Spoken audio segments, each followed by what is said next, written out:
In times gone by, one quarreled oft with Guizhong concerning mechanical principles. We each had our ideals, and neither would yield. Under the pretext of a social gathering, one invited the impartial Rex Lapis to judge the quality of our creations. But Rex Lapis declared that Guizhong's Obscuro Vulpus mechanism was superior. Though one was too proud to acknowledge it, in one's heart, one knew that Guizhong was indeed the superior talent in the mechanical arts.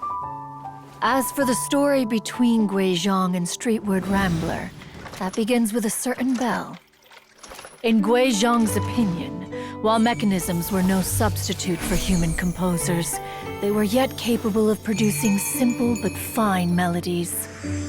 But Streetward Rambler believed music to be an expression of the soul, an emotional enterprise that could never hope to be replicated by machinery. They argued endlessly, until one asked Rex Lapis to intercede. He confiscated the bell and designated it for ceremonial use. Thereafter, one would often find them convening in the mountains, discussing music, mechanics, and all the affairs of the mortal world.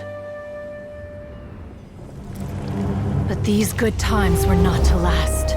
War broke out between the gods, and soon engulfed the Guili plains.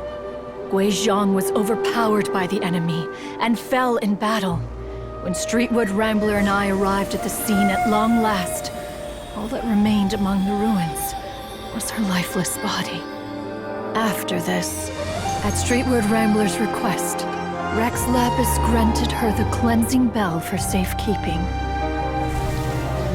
To honor our friend's memory, one made a few finishing touches to her ballistic device.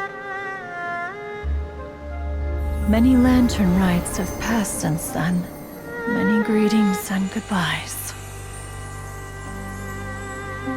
Upon what do you gaze? The Guili Plains?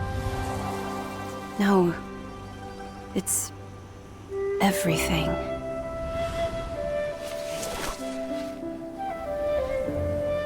We think of human life as like a lantern that's lit one minute and extinguished the next. But are we Adepti so different? Perhaps as dust settles after a storm, we too must one day return to the world below.